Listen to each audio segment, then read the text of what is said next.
Mwaramutse neza nshuti zanjye. Uyu ni umwaka w'imbabazi z'Imana.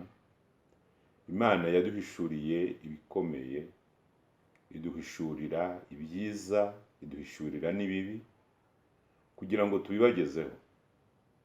Uyu ni umwanya rero mwiza wo kugira ngo uhishurirwe amabanga ahishe ku mwaka w'imbabazi. Imana igufashe.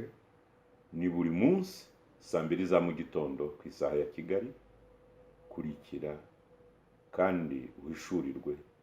Izina ry'Imana rihabwe icyubahiro. Imana ibahumugisha. Amen. Imana ishimwe. Uraho neza rurabo rwiza rwo mu butayu. Uraho nshuti idahana kandi nshuti idahanwa. Uraho nkoramutima y'Imana. Uraho neza. None ni itariki 19 z'ukwezi kwa munani umwaka wa 2023. None ni umunsi wa 26 ku kirangaminsi cy'umwaka w'imbabazi z'Imana. Iminsi yatujyanye, dore irahita vuba. Nshuti yanjye kanguka, Imana yampaye ubutumwa bwawe.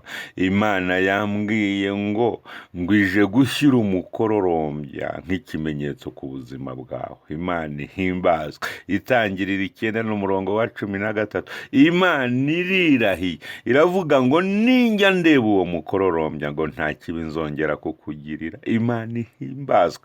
Ngo ariko yampaye umukoro nanjye ngo nkukugezeho, ngo nimara gushyira umukororombya ku buzima bwawe ngo nawe uhindukire ngo umukororombya wa bene so. Imana ihimbazwe. Ubu umukororombya wa bene so, dore igicu kirabuditse, dore ko banavuga ko isi idasakaye, nta imvura itari kugwa, nta naho idakubye, nta naho ibigeragezo bitagera. Ariko Imana yambwiye ngo nimara gushyira umukororombya ku buzima bwawe ngo nawe uhinduke ubu umukororombya w'ubuzima bwa bagenzi bawe. Imana ihimbaza. Ufite akazi rero, ufite icyo ugomba gukora, ariko Imana iremera gukorana nawe. Imana yakoranye na Gideyoni ahinduka umukororombya ku bwoko bw'Imana bwari bwugarijwe n'Abamidiyani. Abacamanza 7 n'umurongo wa mbere kugeza kuri 25.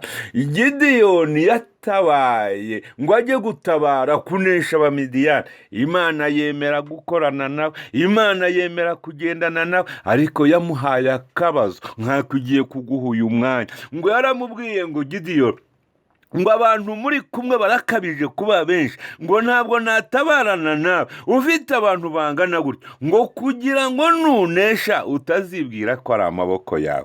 Gideyoni aravuga ngo ukora icyo ushaka. Imana imubwira kugabanya ingabo. Ingabo yarazigabanije 30,000 hasigara 300. Ndetse igitangaje kandi giteye ubwoba udafite kwizera, ngo abo 300 Imana imutegeka kubambura intwaro. Batabaye bajya kurwana n'abafite intwari z'umubiri zisanzwe, ariko Abisirayeli ngo bari bikoreye ibibindi, ngo abandi bafite imuri, ngo kandi bafite ngo ndetse n'amakondera. Inshuti yanjye, urwo rugamba ntirurigira rugaragara, urwo rugamba ntiturigera turubona, ariko iyo uri kumwe n'Imana ikigutegetse ukora icyo ngicyo. Imana ihimbaza. Imana ihimbaza. Ngo bageze mu rugerero rw'Abamidiyani, Imana itegeka Gideyoni ngo yari yabwiye Abisirayeli ngo mundebereho. Ndifuza yuko nawe uyu munsi uhinduka icyitegererezo, uko ukora akaba ariko bakora, bakakurebera nk'uko barebeye kuri Gideyoni. Gideyoni ngo akubita ibibindi hasi mu rugerero, ngo azunguza ikondera, ngo azunguza urumuri. Ikondera naryo ararivuza, ngo maze arangurura nirwa ngo kubw'Uwiteka na Gideyoni. Abamidiyani baratatana, ingabo ziratsindwa. Imana ihimbazwe rurabo rwiza. Imana irifuza gukorana nawe. Ntucike intege, ntusubire inyuma. Imana igufitiye umugambi mwiza. Imana ihimbazwe rurabo rwiza.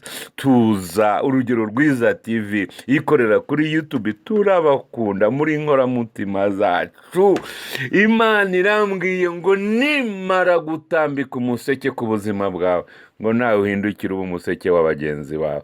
Imana ihimbazwe. Imana nimara gutambika ubukororombya ku buzima bwawe, ngo nawe uhinduke umukororombya kuri bagenzi bawe. Imana nimara kugeza urumuri wawe, ngo nawe uhinduke urumuri rwa bagenzi bawe. Imana ni kuvugiriza ikondera ry'ubutabazi, nawe uhindukire uvugirize bagenzi bawe ikondera ry'ubutabazi. Imana ibaha umugisha, Imana ibagirire neza. Urugero Rwiza TV turabakunda muri inkoramutima zacu. Haleluya, amen, amen, amen, nanone amen.